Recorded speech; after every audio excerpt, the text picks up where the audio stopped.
Good morning. आज आपल्याला उजव्या हाताच्या अंगठ्याचा नेम याविषयीची माहिती घ्यायची. तत्पूर्वी आपल्याला मागच्या तासामध्ये आपण विद्युत शक्ती म्हणजे काय, विद्युत शक्तीचं एकक याविषयीची माहिती घेतली होती. तसेच विद्युत धारेचे औष्णिक परिणाम याविषयीची आपण माहिती घेतली होती. तर जे काही विद्युत शक्ती जे आहे, या विद्युत शक्तीचे आपल्याला काही शाब्दिक उदाहरणे घ्यायचे. तुम्हाला प्रश्न क्रमांक 2B मध्ये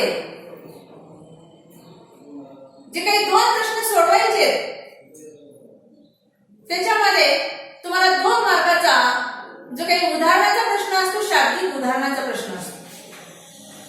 शाब्दिक उदाहरणे विचारली जातात. तर मी तुम्हाला एक उदाहरण देणार आहे. सर्वांनी ते उदाहरण लिहून घ्यायचंय. लिहून घेतल्यानंतर व्यवस्थितपणे वाचायचंय आणि मग आपल्याला सोडवायचंय. तर एक उदाहरण तुम्हाला देणार आहे. सर्वांनी लिहून घ्या. वही पेन काढा.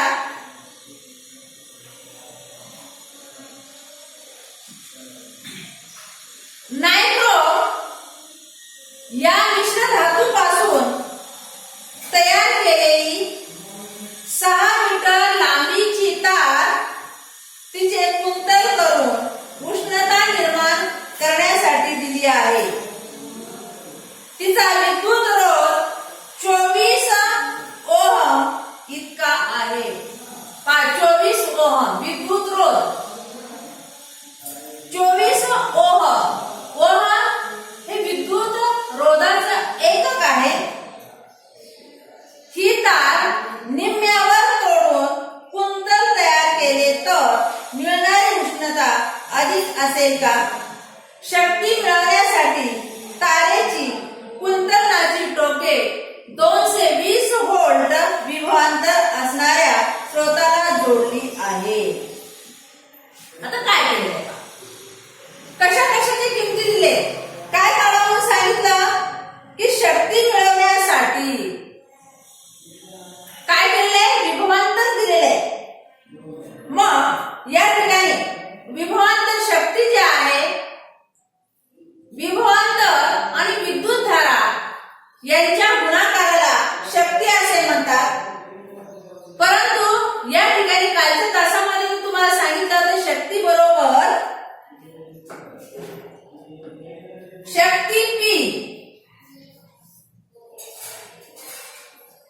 बरोबर V छेद V वर्ग छेद R. आता पहा, V म्हणजे विभवांतर, R म्हणजे विद्युत रोध. विभवांतर जे आहे, V म्हणजे विभवांतर, व्होल्ट, विभवांतराचं एकक व्होल्ट आहे. पहा या ठिकाणी प्रश्न ह्याच्यामध्ये दिलेले की किती ओहम. जर तुम्हाला एकके जर माहिती असतील, एखाद्या राशीचं एकक या ठिकाणी कोणकोणत्या राशी दिले, एक दिलेला आहे विद्युत रोध. विद्युत रोध R अक्षराने दर्शवतात. किती दिलेले, 24 ओहम. दिलेल्या किमती द्यायच्या, दिलेली माहिती द्यायची. नंतर आपल्याला शक्ती काढायची. तर किती असेल शक्ती काढण्यासाठी किंवा तारेची शक्ती मिळवण्यासाठी, म्हणजे शक्ती आपल्याला काढायचे, त्या शक्ती जी आहे त्या कुंतलनाची जे काही टोका आहे त्यांच्यामध्ये किती विभवांतर, विभवांतर V तर 220 व्होल्ट. 220 व्होल्ट. पहा या ठिकाणी आपल्याला व्होल्ट म्हणजे याचं विभवांतर दिलेले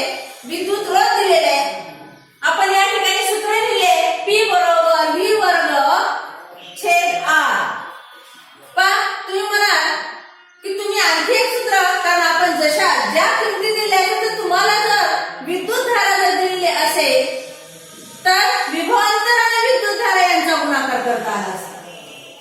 परंतु काय झाले या ठिकाणी, तर ज्या राशी दिलेल्या आहेत त्याच्या रिलेटेड असलेलं सूत्र जे आहे ते आपण वापरायचं. ज्या राशी दिलेल्या आहेत त्याचे रिलेटेड असलेले सूत्र आपल्याला वापरायचे. आपल्याला काय करायचे आता, तर पी काढायचे. तर पी बरोबर व्ही वर्ग छेद आर, व्ही वर्ग छेद आर. व्ही ची किंमत किती दिली, 220 व्होल्ट हा वर्ग, भागिले आर ची किंमत किती आहे, 24. आर ची किंमत 24 आहे. मग आपल्याला काय करायचं, तर या ठिकाणी 220 वर्ग न लिहिता 220 गुणिले 220 भागिले 24. आपण काय करायचा, भागाकार करायचा, गुणाकार करत बसायचं नाही.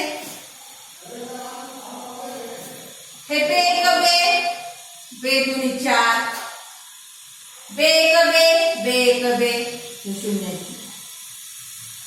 बे एक बे, बे पंचे 10, सॉरी, बे एक बे, 20, बे बे सख 12. या ठिकाणी बे एक बे, बे एक बे आणि 0, 0, बे त्रिक 6, बे त्रिक 6, 22, तर काय या ठिकाणी बे पंचे 10, एक उरला. नंतर काय होईल या ठिकाणी 110. या ठिकाणी दशांश येईल आपल्याला. या ठिकाणी काय करायचंय, बे पंचे 10, एक उरला, बे पंचे 10, 3 एक 3, 3 एक 3, राहिले किती, 2. नंतर 2 राहिले, किती झाले, 25 झाले. 3 संग 18, 3 7 21, 3 8 24, 8. किती राहिले, 5. या ठिकाणी 1 राहिला, 3 त्रिक 9, दशांश द्या. 1 राहिला, दशांश दिल्यानंतर 10 येतील, 10 होतील. 3 त्रिक 9, आणखी 1 राहिला, 3 त्रिक 9. म्हणजे आपण या ठिकाणी काय करूया, पहा या ठिकाणी 3 त्रिक 9 म्हणजे आपल्याला काय राहिला, 18.3 गुणिले 110.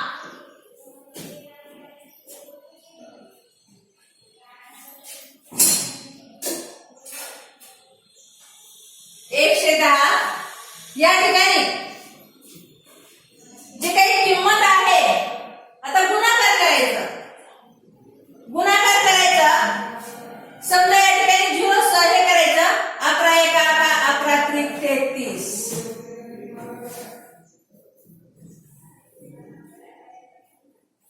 11 एक 11, 11 8 88 आणि 3 किती झाले या ठिकाणी 88, 89, 90, 91, 1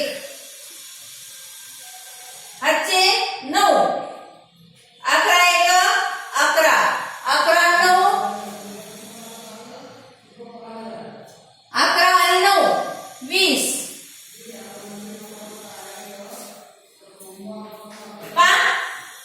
या ठिकाणी किती नंतर दशांश आहे, 1 नंतर 2 से 1.3. विद्युत शक्तीचे एकक काय, वॅट. पी बरोबर 2 से 1.3 वॅट हे आली किंमत. परंतु आपल्याला निम्म्या तारेचं गुणोत्तर हे करायचे. ज्यावेळेस निम्मी तार असेल त्यावेळेस काय होतं, जी काही उष्णता जी आहे तार निम्मी केली की उष्णता जी आहे ती जास्त मिळत असते. आता निम्म्या ताराचं गुणोत्तर तयार करण्यासाठी या ठिकाणी रोध जो आहे तो रोध किती दिले आपल्याला, विद्युत रोध 24. आता पुढचं या ठिकाणी हा ए झाला. आता बी, निम्म्या तारेचे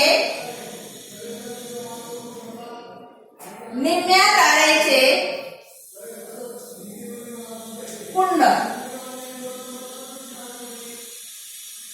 आता आपल्याला P बरोबर V वर्ग छेद R.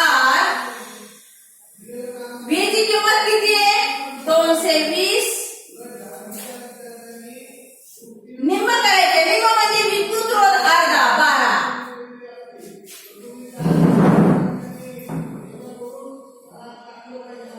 दोनशे 20 गुणिले 220 भागिले 12. बेशक्कम 12. बेक बे बेक बे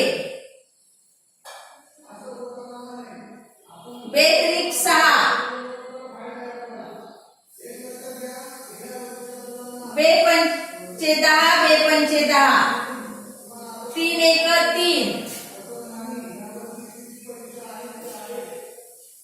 3 एक 3. 3 एक 3.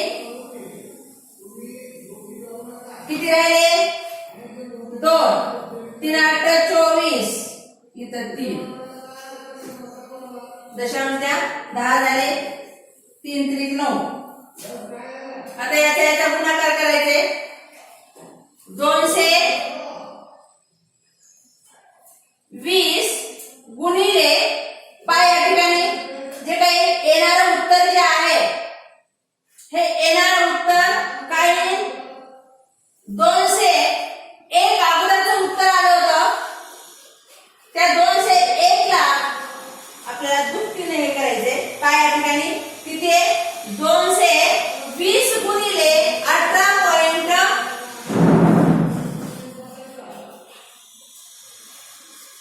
220 गुणिले 18.3.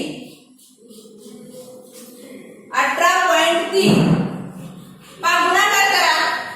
गुणाकार केल्यानंतर जे काही येणारं उत्तर जे आहे ते किती येईल, 403 वॅट.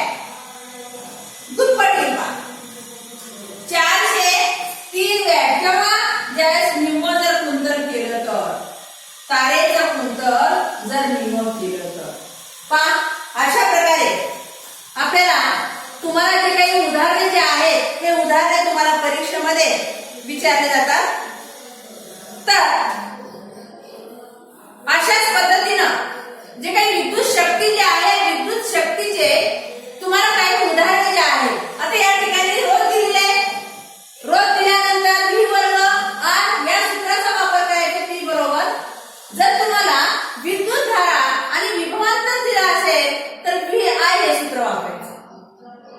काही उदाहरणामध्ये तुम्हाला 2 राशी, पहा या ठिकाणी 3 राशी आहेत. या 3 राशीपैकी जर कोणत्याही उदाहरणामध्ये काय केलं जातं, तर एखादं सूत्र. आता या ठिकाणी उदाहरण Pचं सूत्र, आपण विद्युत शक्तीचं सूत्र पाहिलं. या विद्युत शक्तीचं जे काही सूत्र आहे, V वर्ग छेद R. दुसरं सूत्र आहे VI. I म्हणजे विद्युत धारा, V म्हणजे विभवांतर, V म्हणजे विभवांतर, R म्हणजे विद्युत रोध. मग या ठिकाणी तुम्हाला जर I ची किंमत दिली असेल, या ठिकाणी 3 राशी आहेत. या 3 राशीपैकी एका राशीची किंमत तुम्हाला काढायची. 2 राशीची जर किंमत दिली तर एका राशीची किंमत तुम्हाला काढायची. मग या ठिकाणी आपण 2 राशी आहेत. 2 राशीची किंमती दिली. तिसरी राशी आहे, आपल्या तिसऱ्या राशीची किंमत आपल्याला काढायची. आपण काय केले, अशा पद्धतीची उदाहरणे, शाब्दिक उदाहरणे तुम्हाला या विद्युत शक्तीवरती विचारले जातात. व्यवस्थितपणे तुम्ही उदाहरणे, काही उदाहरणे जे आहेत ते सोडवा. जर समजत नसेल तर मला विचारा. विद्युत धारेचे चुंबकीय परिणाम. चुंबकीय क्षेत्र म्हणजे काय, तर चुंबकीय क्षेत्र कशाला म्हणायचं तुम्हाला आठवीला पण झालेलं आहे का? जेवढ्या क्षेत्रावरती चुंबकाचा प्रभाव असतो त्याला चुंबकीय क्षेत्र म्हणायचं. जेवढ्या क्षेत्रावरती चुंबकाचा प्रभाव असतो त्याला चुंबकीय क्षेत्र म्हणतात. आता या चुंबकीय क्षेत्र आणि विद्युत धारा, चुंबकीय क्षेत्र आणि विद्युत धारा या दोन राशीवरती जे काही उजव्या हाताच्या अंगठ्याचा जो काही नियम आहे तो नियम आधारित आहे. ओरेस्टेड या शास्त्रज्ञांनी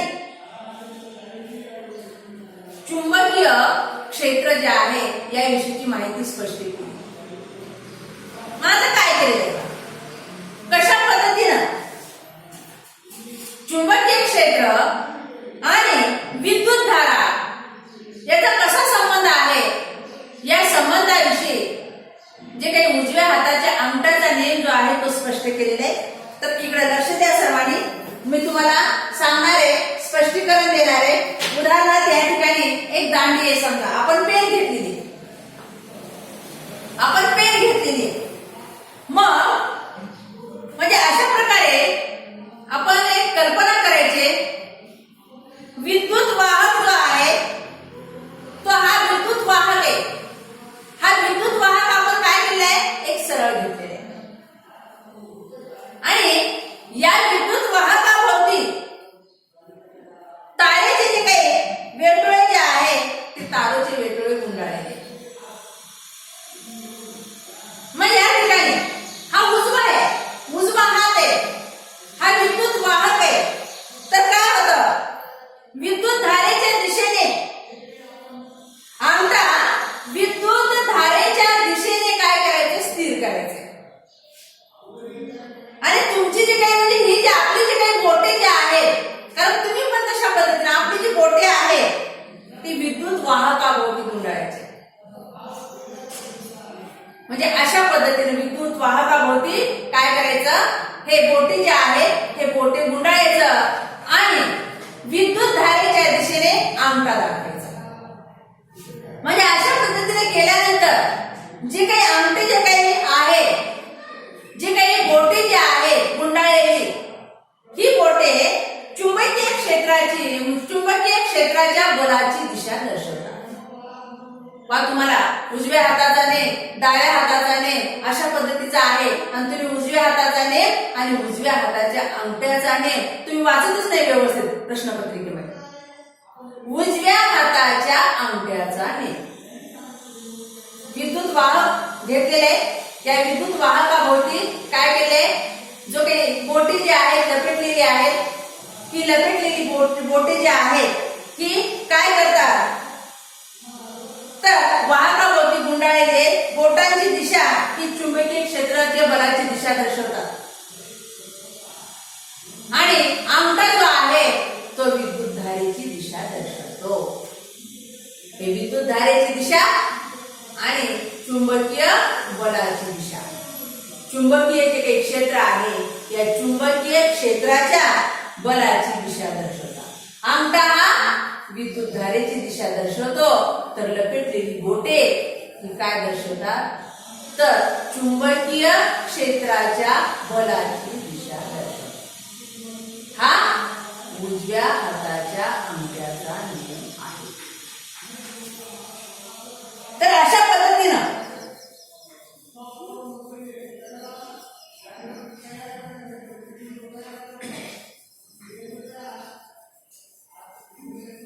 या उजव्या हाताच्या अंगठ्याचा जो काही नियम आहे, या नियमाला मॅक्सवेलचा वुड स्क्रू नियम असे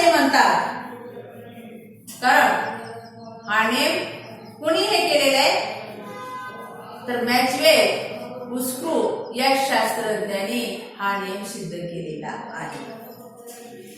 तर या ठिकाणी आपण जे काही उदाहरणं जे आहेत ते उदाहरणे व्यवस्थितपणे तुम्ही काय करा आणि हा जो नियम जो आहे तुमच्या वहीमध्ये व्यवस्थितपणे लिहून काढा. आणि या ठिकाणी आपण थांबूया. पुढचा जो काही मुद्दा आहे तो आपण पुढच्या तासामध्ये